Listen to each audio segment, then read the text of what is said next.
got the ladies in the house tonight. We took an Instagram poll and asked you guys what you wanted to talk about tonight. And it was between love and finding your passion. Yes. And guess what the results was? Love. 50. No, 50-50. No, it was 50-50. Oh So my we're going to gosh. shoot both episodes and we're going to post love first. Because this question actually goes back to our very first episode. Des mentioned that she has been married for 21 years, y'all. 21 years. So the person asked, could you share some advice on keeping your marriage going strong after 21 years? I have lots of tips, but I think I owe some of this, I owe it to a good solid foundation. My parents have been married for 45 years. So they set a really good example of working through issues, right? My husband and I, it's hasn't always been butterflies, rainbows, and unicorns, right? We've endured lots of different struggles, and some to the point where we thought our marriage wasn't going to sustain it. I said, I don't think we're gonna make it. And who hasn't been there, right? Right. Yeah. Who hasn't been But there? in order for me, because I can only speak from my personal experience with my husband, the only way that your relationship is going to survive is, number one, if you're both willing to put in the work. Absolutely. So I think that's key, right? You can't put in all the work yourself or vice versa. It has to be a team effort. Yeah. You both have to be It's willing a to put in the partnership. work. It's absolutely a partnership. And you have to be willing to, I have to choose my battles. Choose your battles. Know when to give that support when you need it. Know when to be firm. It's communication is what it really comes down to. Absolutely. Yeah. Communication is key. My husband, thankfully, is an over-communicator. Sometimes I don't like to talk through how I'm feeling. And he's helped me with that. Because I would get angry and I would shut down or say things that I probably shouldn't be saying in the heat of the moment. But Again, who hasn't been there? he's very patient and I'm really the aggressor in the relationship. And he's given me balance. He really has. He's helped me to really calm down and analyze the situation. I have to say, earlier in our relationship, we would get into arguments. I was 22 when I met him. So we would get into arguments and you're arguing I'm arguing by myself because he's not even responding. And 10 minutes into the argument, he's like, what are we arguing about? Do you even know what you're so upset about? And he would get me off guard, right? And I'm like, I was more upset about the argument than I was about the actual situation.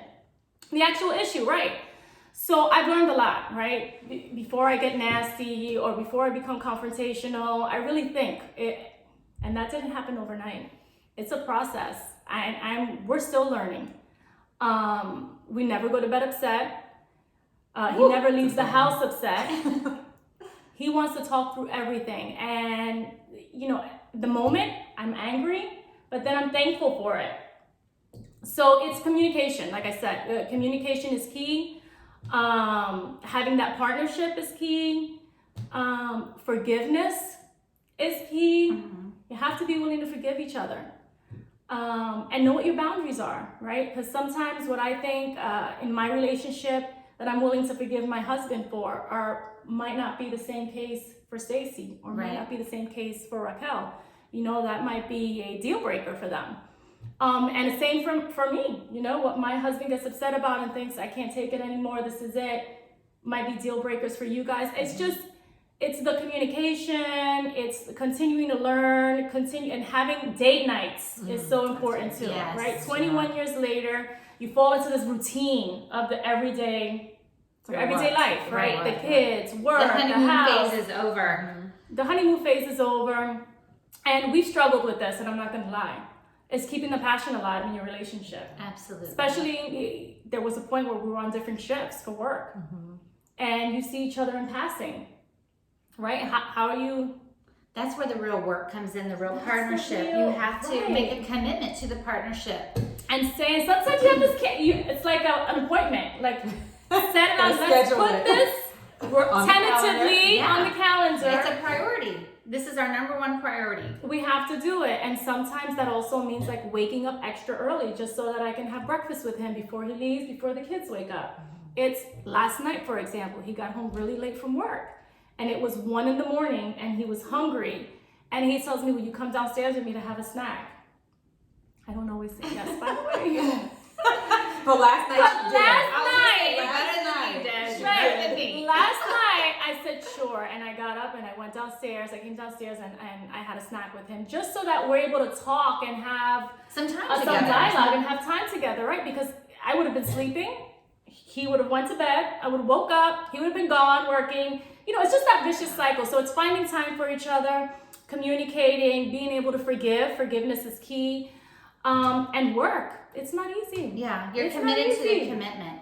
It's a lot of work. A lot of work. And I think what was really interesting was something that you said earlier, because I think a lot of us, especially now that social media is so prevalent, and we see all these couples and they're on vacations and they're living this beautiful Right. life, and people think, you know, it's this whole big fairy tale life, and then they get into a relationship and they're like, oh, but wait, this is work. And then some people don't want to put in that work. So I'm glad that you brought that up. Yeah. That it's dedication, it's commitment, it's loving even when you don't want to love or feel like loving. So yeah, I think that's a huge, It is. It's huge commitment. thing. It's a It's definite commitment commitment. because it's easy to walk away. It's easy in most cases. I would say I don't want to generalize, but in most cases when you're struggling, you know, one person tends to give up and say this is just too much for me. And I don't get me wrong. I think we both felt like that at some point in our relationship.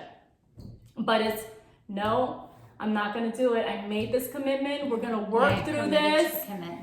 And yes, and you know, just go through the struggles because there's always light at the end of the tunnel. There always is. And no matter who you're with, there's always going to be issues and things that come up with no matter what partner Yes. you're with. And so if you made that commitment, I think that's so beautiful Yes. that you're willing to work through the struggles.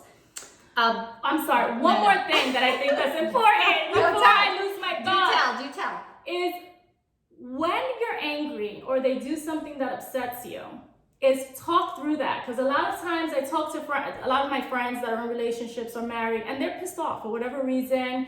And it's the build up, and then it's the explosion, which is so much worse. It's at the moment something happens, it's nip it in the bud. Like, let's Right. talk about this. I don't appreciate what you said. I don't appreciate how that made me feel. Again, it goes back to communication, but it's identifying the issue, Right. dealing with it in the moment, and working through it.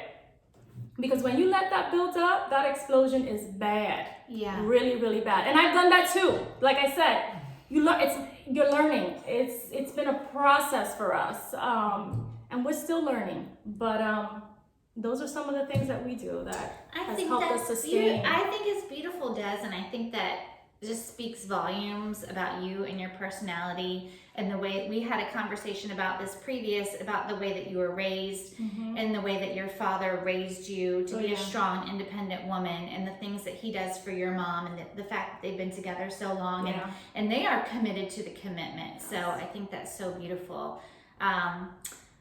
Another question, actually the number one question we got is dating in your 40s. So if you're single, I've got nothing here.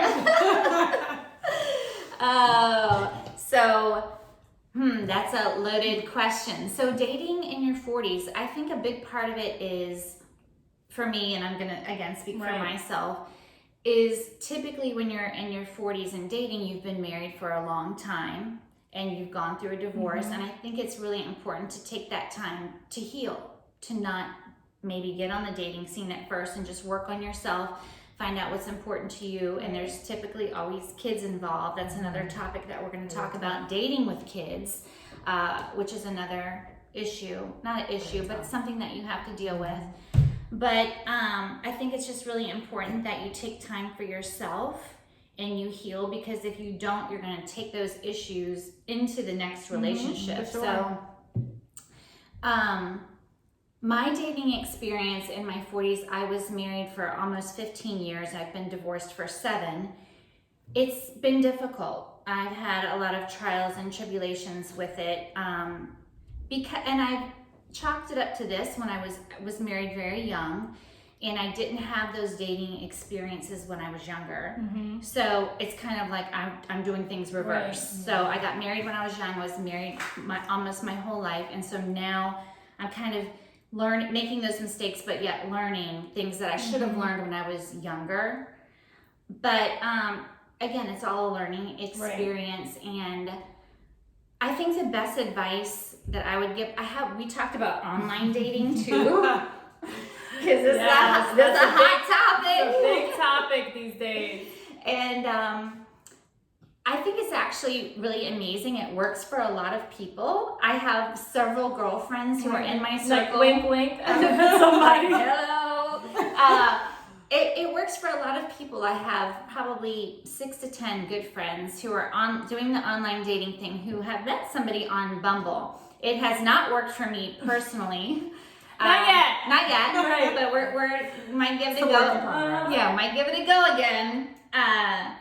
But I just Raquel was mentioning that she likes to meet people in real life, and that's kind of like how I feel too.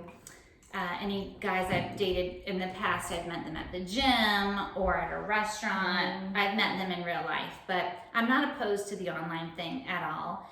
I just think that you should just get out there and do it, because you're not going to get a date sitting at home, staying in your bubble. That's for sure, yeah. Yeah. So I think that if, that's something that you want to do and you feel like you're ready to get into the dating life, that you should just do it and go out there. I'm trying right now to get out of my Winter Park bubble, to come down to Windermere, to just do different, get new energy, meet new people, go new places, do things that I don't do, that just switch up my routine, just to put myself in the position to meet somebody. So, you need visibility. yeah, you gotta get it out there, just do it. So Raquel and I were talking earlier also about dating when you have kids. Yeah. And so, what do you think about that, Raquel? That was the toughest part for me once I got divorced. You don't want to have just anyone around your kids. That was not an option for me. Even just casually dating, meeting my children was not an option right away. So that was tough. Yeah, absolutely. So it's a big thing, and I know a lot of people who literally wait until their kids leave the house to start dating seriously. And I have friends that do that. Yeah, I have a 6-month rule. Like if someone can make it past the 6-month mark, like we've had, some time together, then I'll allow them into my daughter's life. But I agree with that. Yeah, just know that it's serious, because you just don't want it to be like a revolving door and your kids meeting, this person and that person, and but what we were talking about as far as the online dating, I'm personally not big on the online dating. I just like organically meeting someone, whether it's in the grocery store, or it's a red light, or at work, or red light, girl, you got the red light.